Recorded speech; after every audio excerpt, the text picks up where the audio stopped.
Hi guys, চলে আসলাম Jolshiri central park. এটা হচ্ছে নাম ব্লক।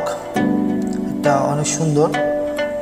এখন চলে যাব হচ্ছে কাউন্টারে দিয়ে হচ্ছে, তারপর এটা হচ্ছে গেট, এটার পাশে হচ্ছে কাউন্টার। গাইস এখন চলে যাব গেট দিয়ে ভিতরে ঢুকবো আমি। এটা হচ্ছে 1 নম্বর গেট। এটা জলশিরি সেন্ট্রাল পার্কে ঢুকার 2টা গেট আছে। এটা প্রথম গেট। সো ফার্স্ট গেট দিয়ে ঢুকলাম।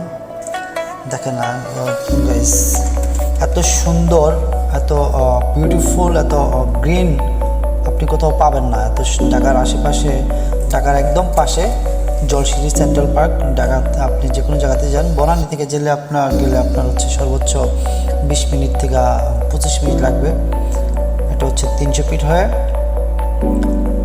পূর্বাচলের 3 নম্বর ব্রিজ, নীলাচল যেটা আছে ওইটা রাস্তা, ওইটা দিয়ে যাওয়া যায়।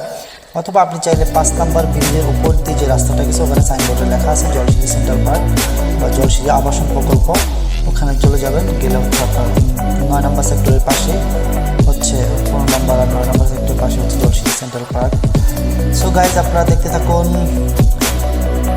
এত সুন্দর পার্ক আপনি কোথাও পাবেন কিনা, এত সুন্দর পরিপাটি, এত সুন্দর করে মেনটেন্যান্স করে। এটা হচ্ছে আর্মিদের।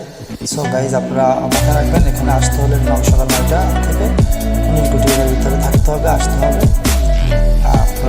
আরও অনেক কিছু আছে এর ভিতরে, আমি অনেক কিছু জানাবো। আমার নেক্সট আরেকটা পার্ট আসবে, একটা পর্ব আসবো, জানাবো আপনাদেরকে। সো গাইজ দেখতে থাকুন। এখন চলে আসলাম হচ্ছে ভিতরে। দেখেন এত সুন্দর, পরিষ্কার পরিচ্ছন্ন, এরকম পার্ক আপনি কোথাও পাবেন না আসলে। সো গাইজ দেখতে থাকুন। এখানে আমরা কিছুক্ষণ পরে আপনাদেরকে দেখাবো গোল্ডেন ফিশ।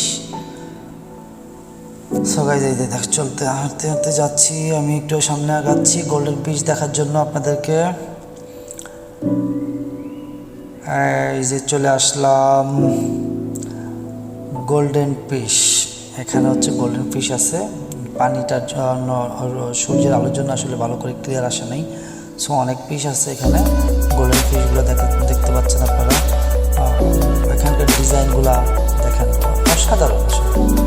কাজের সৌন্দর্য এবং পরিষ্কার পরিচ্ছন্ন এবং সুন্দর করে মেনটেন্যান্স করার জন্য আসলে এত সুন্দর হয়ে আছে। এটার ভিতরে এটা অনেক বড় পার্ট। সো গাইজ আমি এটা দেখাতে হলে আপনাদেরকে অনেক সময় লাগবে। আমি এখন আপনাদেরকে পুরোটা দেখাতে পারবো না, কিছু অংশ দেখাচ্ছি, তারপর আমি আরেকটা অংশ দেখাবো দ্বিতীয় পর্বে। আপনারা চাইলে এখানে ফ্যামিলি নিয়ে ঘুরতে আসতে পারেন। বিশেষ করে বাচ্চাদের জন্য সবচেয়ে ভালো সুন্দর জায়গা, বাচ্চারা খেলাধুলা করতে পারবে। বাচ্চাদের জন্য কিছু রাইড আছে, সুন্দর সুন্দর রাইড আছে। এখানে আপনি লাঞ্চ করতে পারবেন, একটা রেস্টুরেন্ট আছে, বোট ক্লাব টাইপের। সো গাইজ এখানে বোটিং করতে পারবেন, ওগুলো আমি পরে দেখাবো। এখানে পিকনিক করতে পারবেন, গায়ে হলুদের প্রোগ্রাম করতে পারবেন, বা যে কোনো গানের প্রোগ্রাম বা যে কোনো প্রোগ্রাম করতে পারবেন। এখানে একটা ওপেন নাট্যমঞ্চ আছে। সো গাইজ এখানে একটা কৃত্রিম ঝর্ণা আছে, লেকের উপরে কিছু বসার জন্য ঘর আছে, ওখানে একটা বসা খাবার অর্ডার করলে ওরা ওখানে দিয়ে আসবে, খাইতে পারবেন। এখানে ম্যাজিক একটা রোড আছে, যেটা হচ্ছে যে গাছ দিয়ে লাগানো হচ্ছে, আপনি রাস্তা খুঁজে পাবেন। সো গাইজ ওগুলো আমি সবসময় পরে দেখাবো আপনাদেরকে। এখন দেখতে পাবেন সামনের অংশটা। সো গাইজ আশা করি সবাই দেখবেন, মিস করবেন না। আর সবাই আশা করি সবাই একটু আমার চ্যানেলটাকে ভালো লাগলে সাবস্ক্রাইব করবেন, লাইক কমেন্টস করবেন। আপনাদেরকে অনেক অনেক ধন্যবাদ আমার সাথে থাকার জন্য। Thank you so much guys. আল্লাহ হাফেজ।